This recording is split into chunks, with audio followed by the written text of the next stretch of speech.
and welcome to my bedroom. So today we're going to be talking about 10 things that I wish I had known before going to college. Let's jump right into it. Number 1, grades. I think we beat ourselves up way too much about a grade because after you graduate college, you are never going to think about that grade again. Grades do not define you. They do not define your intelligence.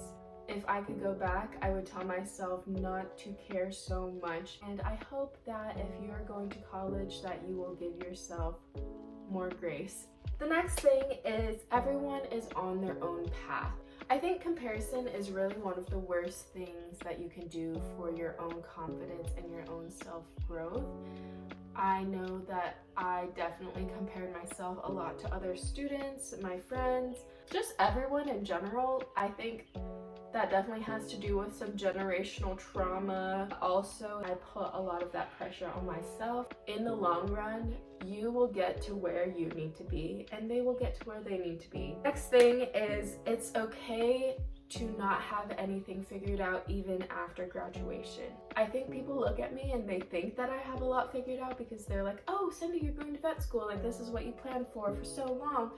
But I question my life every single moment of every single day because as a freshman, I was like, once I graduate, I will know exactly what I want to do for the rest of my life.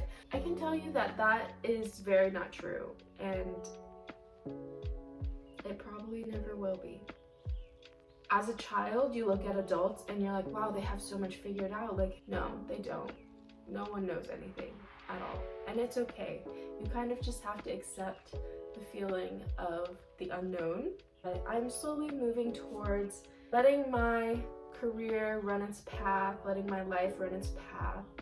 Next, number 4, you don't need to have the stereotypical college experience. I think I put a lot of pressure on myself to do certain things. Going to parties with strangers that I didn't know, even though I knew that I would have a bad time. I don't really have any craving to be anywhere that's really loud, really crowded, and I realized that situations like that made me more anxious than excited. And that's not true for everyone, but I think we need to be able to just choose how we would like to spend our time instead of feeling like we should be spending our time a certain way. Number 5, exams. I struggled with exam anxiety all of my life. What has helped me over time, first of all, power posing. It sounds so stupid, but literally before exams, I'm standing up straight. I'm saying affirmations in my head like, you are going to do great on this exam. You know all the information on this exam. You spent a lot of time studying for this exam. You are going to be okay even if you fail this exam. Another tip would be taking deep breaths. As the professor is handing out the papers, I would be holding my breath, my hands would be shaking, and I'd be like, oh my god, this is gonna be the worst hour and a half of my life. You got this. You got this. Number 6. Take time to breathe and be a human being. I think I spent a lot of my first few years of college really only doing school and only doing things that I thought I needed to do for my career, like internships, extracurricular activities. I completely dropped off of my hobbies because I was literally just academic robot for so long, and it made me sad. You are a human that has multiple needs besides having a good career, besides having good grades. You need to have time to maybe go outside, maybe exercise, eat good food, spend time with your friends. There are so many things in life that are also important, maybe even more important than school. Number 8. Talk to strangers. Sometimes you see someone and you're like, me and that person, we could be friends. But because I'm my introverted, anxious self, I will never speak to them, and I will instead admire their outfit, their aesthetic from far away. Put yourself out there. Try to meet new people, even if it's scary. Don't just stick with the people you already know from high school. The next thing, don't make yourself stick with something just because you feel like it's too much work to change. I've seen so many of my friends go through the process of changing their majors because they realize their interests don't lie with what they originally came in with. And that is completely normal. How can you expect high schoolers who are literally children, not children, but like, you're young, you don't know, you might not know exactly what you want to do with your life, and that's okay. So when you're filling out that little piece of paper or online and it's like, I want to be a physics major, and then you get to college and you realize, oh my gosh, I'm first of all bad at physics, second of all, I don't like it at all. Why would you spend all 4 years studying that if you could change your major? Also, it's okay to change your career after college, and your career does not have to align with your college major at all. But just for the sake of your happiness, don't spend 4 years doing something that you don't enjoy. Next, where you go to college does not matter. So I came from a high school that was very nerdy, and a lot of people went to very prestigious colleges. And I remember thinking to myself, like, oh my gosh, like, what do people think that I'm going to like a public university? Like, do they think less of me? Which is stupid. Cindy, why did you think like that? Oh my gosh, I love NC State, and I love the path that I decided to take, and I honestly think I would be much less happy at some of those prestigious colleges that I had wished that I had gotten into. So your undergrad degree, where it's from, truly does not matter. You could get your degree from the community college 10 minutes from your house, or you could go to some fancy private school and still end up working at the same job. So don't put yourself through a lot of pressure surrounding that. Next, do things that scare you. That does not mean like go climb a phone tower in the middle of the night. If you really love a club, sign up for one of the leadership positions. It might be scary, like, oh my gosh, like I'm gonna have to lead meetings. That sounds horrible. I hate public speaking. The more you do things that scare you, the less scary they become. I was terrified of public speaking. My hands would shake, my knees would shake. I felt like I was gonna throw up, cry at the same time. Then I started doing things as like a little challenge to myself. I'm like, you know, this is something that horrifies us, so let's force ourselves to do it. I took a public speaking class, even though I knew it would give me crippling anxiety before every speech. I'd be like, why did I take this class? Why did I take this class? And then I'd do my speech and it'd be fine.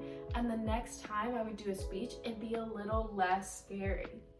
Okay, last thing, apply for scholarships. It is so easy to think like, oh, why would they want to give me money? Like, I'm not that special. Still apply for scholarships because they are giving out free money left and right. Put yourself out there in terms of getting that bag. You never know what kind of student they're looking for, and you might be the perfect fit. Every dollar counts. Seriously. Let's get comfy and answer some questions. How do you manage your social, work, and school life? It's definitely easier for me this year because I have a lighter schedule. Honestly, like scheduling in social time. I invite my friends to events using Google Calendar, making sure that you're not working too much. I have stolen this cat. Next question. Best tips for studying or just succeeding when starting out in college. Basically, what I like to do is the week before an exam, I will start rewriting all of my notes. Does it work for long-term memory? No. Another thing I think that might be actually helpful to you is using Quizlet or something that requires active recall. Having something or someone even ask you questions about a subject and you having to like sort through your brain trying to find the answer to the question can be really helpful. What keeps you motivated when you get burnt out from school? Definitely doing things just generally make me happy. Doing things with the sole purpose of having fun and having enjoyment can really just spark some life into that burnt out soul of yours. Spending time with people you love. Also, like, go outside. Like, sometimes when I feel like I can't do anything, I go outside and I feel life like seeping into my pores. And I'm like, oh my gosh, I just needed to be outside for a minute. How do you schedule your college time? I use Google Calendar for like events such as classes, internships, work, clubs, things like that. That way when I wake up in the morning, I can open my Google Calendar and be like, oh, my day is set up this way. Another thing that I would highly recommend, bullet journal. On the right side of each page, I write out each of my classes. So after I go to that class, I can cross it out. I'm a big fan of crossing things out. And then on the left side of each page, I put all the things that I should get done that day. Basically, how I get organized for college is at the beginning of the semester, I literally write out in my bullet journal every single day of the semester. I go through each syllabus of each class and fill in all of the exam dates, all of the assignment due dates, everything. Honestly, this kind of organization got me through the last 4 years and will probably get me through the rest of my life. If it doesn't work for you, find your own system. Next question, was it the best 4 years of your life? I hope not.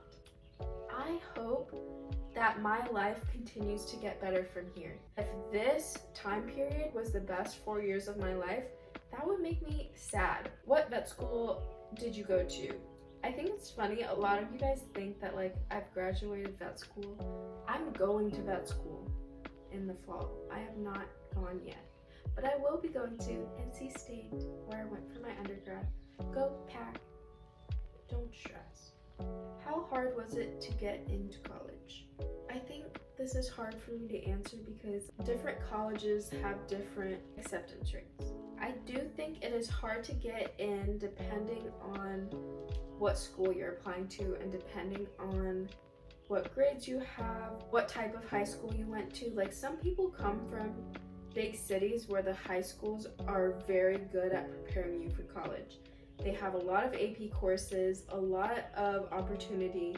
So like, it's not fair to compare two students that come from different areas because like one of them might have just had a lot more options. How many schools did I apply for? I think I applied to 2 safety schools, which are schools that like have really high acceptance rates and you're like almost positive that you can get in.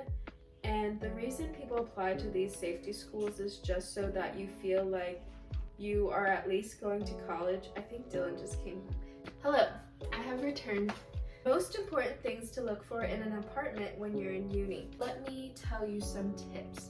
So one thing I would definitely look for is the hidden costs. So sometimes an apartment will tell you like, oh, the rent is $600 a month. Oh, but you're required to pay $30 extra for your pet, $30 extra for required trash every month, and also utilities, which is completely variable depending on how much you turn on your lights or how much you take a shower. If you're worried about cost, find out exactly what you will be paying for because they will try to trick you as a college student. They're like, oh, this is a child, like I can steal money from them and their parents, so let me just make it seem better than it is. Good shower pressure. The thing I hate most about my shower right now is that the water literally trickles out, like boop, boop, boop, boop. If you like cooking, maybe like a kitchen that has better appliances. Parking is a big thing. Some apartments require you to pay for parking. Ask about guest parking because a lot of apartments will tow. Like if your friend comes over, they can't park unless they park in a certain spot, and oftentimes those spots really fill up, especially on the weekends. So I love that my apartment now, you can just park anywhere and any of your guests can also park anywhere because there's a lot of parking available. Those are my main tips for that. How nice were the teachers and do they help you? I think it definitely depends on the professor, but I have found that more college professors want you to succeed. Your major specific classes like classes that only people in your major will probably take, I find that those professors definitely care more about like your success, and they want to help you, they want to write recommendations for you, they want to tell you about opportunities. While teachers that teach like gen ed classes, like general chemistry that a lot of majors have to take, they will probably be more disconnected from you, because not only are they not in the field that you're specifically interested in, they're also teaching classes filled with like, I don't know, like 200 people. Like they're not gonna really even know your name. That is all I have for you guys today. I hope you enjoyed this video and you learned something that will help you in the next phase of your life if you're entering into college, or if you're not doing that, I hope you at least found it interesting or entertaining. Thank you for watching. If you would like, you can like this video, subscribe to my channel, and follow me on Instagram. Bye!